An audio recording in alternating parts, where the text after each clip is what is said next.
அற்புதமான இந்த கடவுளூர் டிவி நேயர்களுக்கு இப்பொழுது நடந்து கொண்டு குடிக்க சனிப்பெயர்ச்சியினுடைய வக்ர சனிப்பெயர்ச்சி, அதாவது சனீஸ்வர பகவான் இப்பொழுது கும்பராசிலிருந்து மீனராசியில் ஏப்ரல் மாதம் பெயர்ச்சி ஆகியிருக்கிறார்.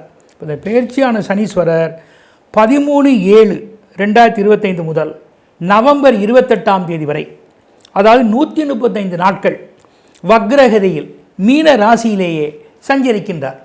அப்படி இந்த மீனராசியில் அவர் சஞ்சரிப்பதனால நமக்கு இந்த வக்ரச்சனியால் 12 ராசிக்கும் என்ன பலன்கள் பரிகாரங்கள் என்பதை நான் வழங்குவதில் மிகவும் பெருமை அடைகின்றேன். எல்லாம் உள்ள இறைவனை வேண்டி இப்பொழுது நாம் பலன்களுக்கு செல்வோம். சிம்ம ராசி அன்பர்களே, உங்களுக்கு நம்ம பார்க்கின்ற பொழுது இந்த சனி பயிற்சி என்னவாக இருக்கும் அப்படின்னு பார்ப்போம். ஏற்கனவே நீங்கள் அஷ்டம சனியால் ரொம்ப ஒரு அவஸ்தையான நிலைக்கு உருவாக்கியிருக்கிறீர்கள். 8 இருக்கார் அல்லவா, அது கெடுதல் தான்.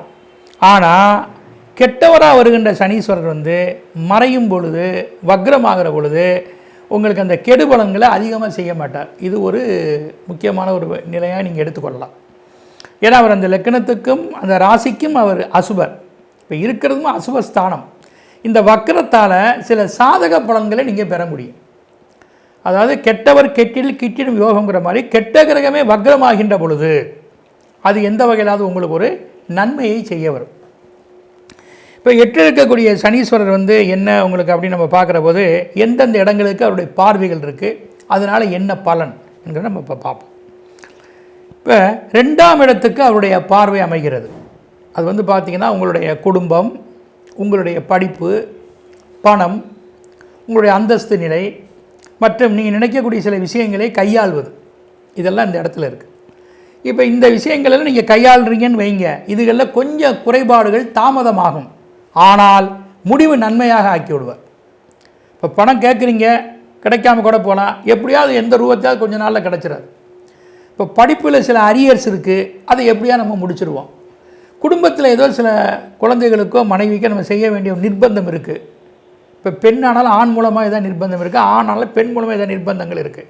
அந்த நிர்பந்தங்களை எந்த வகையிலாவது நம்ம பூர்த்தி செய்வதற்கான முயற்சி நமக்கு கைகூடும். இதற்கு குடும்பத்தை சேர்ந்த பந்துக்களோ வெளி நபர்களோ நமக்கு எந்த வகையிலாவது துணை இருந்து இதை நடத்தி தருவதற்கான வாய்ப்பை உண்டாக்குவார். அதிலிருந்து எந்த மாற்றமும் இல்லை. அதனால் எதுவும் தாமதமானாலும் முடிவு அவைகள் சாதகமாக அமையும். குடும்பத்தை மாற்றக்கூடிய சூழ்நிலை வரும், அது நல்லதுக்கென்றே நீங்கள் நினைத்து கொள்ளுங்கள். அடுத்தப்போ 5ஆம் இடத்துக்கு இவருடைய பார்வை இருக்குது. இந்த 5ஆம் இடங்கிற நமக்கு என்ன அப்படின்னா பூர்வ புண்ணியஸ்தானம், புத்திரஸ்தானங்களுடைய பலன்களை தெரிவிக்கிறது அல்லவா. இப்போ உங்களுடைய குழந்தைகளுக்காக அதிக செலவுகளை நீங்கள் மேற்கொள்ள வேண்டி இருக்கும். அந்த செலவு நல்ல செலவு என்று நினைத்துக் கொள்ளுங்கள். இப்போ நம்ம ஒரு தெய்வீக சக்திகளை கையாளுறோம், அதற்கு சரியான பலன் கிடைக்கல. இப்போ இந்த பரிகாரம், தர்மம், ஆலய வழிபாடு, நித்திய பூஜை இவைகளின் மூலமாக நிதர்சனமான நன்மைகளை உங்களுக்கு கொண்டு வருவார் சனீஸ்வரர். அது ஒன்றும் மாற்றம் கிடையாது. பிறப்படத்தில் நீங்கள் எதிர்பார்க்குறீங்க, இல்லை உங்களுக்கு யாராவது தர வேண்டிய நிர்பந்தங்கள் இருக்குது, இல்லை அந்த ஒரு எதிர்பார்ப்பு, ஒரு நல்ல வாய்ப்பு, விட்டுப்போட முயற்சியை கைக்கொள்வது, இவைகளில் ஏதேனும் ஒன்று கண்டிப்பாக உங்களுக்கு தாமதமாகி கைகூட பெறுவீர்கள். உங்கள் பிள்ளைகளுடைய உதவியும் உங்களுக்கு எந்த வகையில் இருக்கும், உங்களாலும் பிள்ளைகளுக்கு பெருமைகளே நன்மைகளே. அதுக்கு அடுத்தது பார்த்திங்கன்னா 10ஆம் இடத்திற்கு இவருடைய பார்வை இருக்குது. அது ஜீவன பாவமாக நாம் எடுத்துக்கொள்ள வேண்டும். இப்போ ஜீவன பாவத்தினுடைய பார்வை இருக்கிறதுனால சொந்த தொழில் செய்கிறவர்களுக்குத்தான் சிரமங்கள் இருக்கும். வேலையில் இருக்கவங்களுக்கு ஒன்றும் பிரச்சனை இல்லை. சொந்த தொழில் செய்பவர்கள் ரொம்ப கவனமாக செயல்படும், தன்னுடைய ஆவணங்களை கரெக்டாக முறைப்படுத்தி வைத்துக்கொள்ள வேண்டும். அதிகாரிகளோ அரசு சார்ந்தவர்களோ தன்னிடம் வேலை பார்க்கக்கூடிய ஆட்களோ இவர்களையெல்லாம் நீங்கள் தட்டி கொடுத்து வேலை வாங்க வேண்டும். உங்களுடைய கோபதாபங்களை தவிர்த்து குணமோடு நடந்து கொள்ள வேண்டும். பிற நாடு, மொழி, இனம் பேசுபவர்களால் உங்களுக்கு சாதகமே. அது மட்டுமல்ல, புதிதாக தொழில் துவங்க நினைக்கிறவர்கள் இப்போதைக்கு வேண்டாம், அதை நம்ம பின்னாடி பார்த்துக்கலாம். ஏற்கனவே தொழில் செய்து கொண்டிருப்பவர்கள் அதில் இருக்கக்கூடிய சில சிரமங்களை அறிந்து அதை சரியாக சீர்படுத்தி கொண்டு தக்க வழிபாடுகளையும் பரிகாரங்களையும் முறையான வழிமுறைகளையும் நீங்கள் கையாண்டால், இதற்கு உபாயம் பேர், இந்த உபாயங்களை கையாண்டால் அஷ்டமச்சனியினுடையால் வரக்கூடிய அந்த கெடுபலன்கள் எல்லாம் அகன்று மாறாக ஒரு நல்ல பலன்களை நீங்கள் எந்த வகையிலும் ஈஸ்வரன் அடுக்கொண்ட சனீஸ்வரரால் நீங்கள் பெற்றிட முடியும். அதனால் நீங்கள் பார்த்துங்க, தந்தையிடத்திலேயோ உறவினிடத்திலேயோ பெரிய அதிகாரிகளிடத்திலேயோ நீங்கள் பேசுகின்ற பொழுது எதுவும் கவனமாகவும் சரியாக பரிசீலனை செய்தும் தக்க ஒரு சாத்வீகமான முயற்சிகளோடு எதை நீங்கள் ஈடுபட வேண்டும். இது உங்களுக்கு ஒரு வகையில் நல்லது.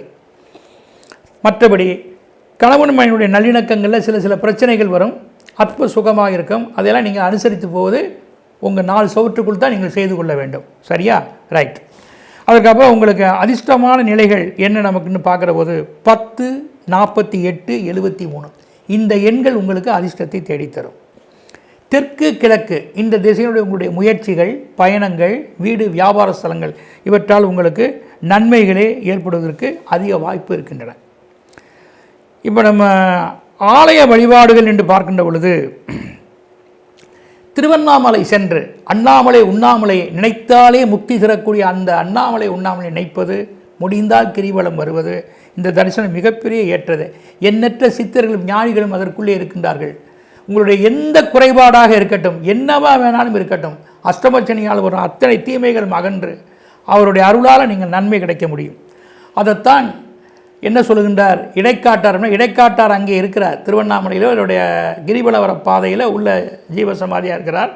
எல்லாம் இருந்தாலும் ஈசனருள் இல்லையேல் இல்லா தன்மை என்று எண்ணி பணிவாய். உங்கள்கிட்ட எல்லாம் இருக்கலாம், எல்லாம் இருந்தால் என்ன, ஈசன் அருள் வேணுங்கிறார். அந்த ஈசனுடைய அருளை நீங்கள் பெற்றுவிட்டால் யாராலும் கெடுதலில்லை, நன்மைகளே அமையக்கூடும். அதே சமயத்தில் ஸ்ரீரங்கம் சென்று ரெங்கநாதரை வழிபடுவதும் மற்றும் ஸ்ரீவாஞ்சியம் சென்று, காசிக்கு நிகரான ஒரு அற்புத ஸ்தலம் ஸ்ரீவாஞ்சியம், அங்கே யம தர்மராஜாவும் சித்திரகுப்தனை வணங்கிய பிறகே வாஞ்சிநாதரை வணங்க வேண்டும். அந்த குப்த கங்கையில் நீராடி அந்த ஸ்ரீவாஞ்சியத்தை வழிபட்டு வந்தால் மிகப்பெரிய நன்மைகள் உங்களுக்கு ஏற்பட காத்திருக்கின்றன. மற்றும் அஷ்டகம் என்று சொல்லக்கூடிய கணபதியினுடைய அகவல், முருகனுடைய மந்திரங்கள் மற்றும் கோளாறு பதிகம், பாசுரங்கள் இவைகளெல்லாம் படிப்பது, சிவபுராணங்கள் படிப்பது, சிவனுடைய ஆளுகைக்கு உட்பட்டவைகளை படிப்பது, பெருமாளுடைய ஆளுகைக்கு உட்பட்ட ஸ்லோகங்களை வழிபாடுகள் செய்வது, இவை அனைத்தும் உங்களுக்கு நன்மையே.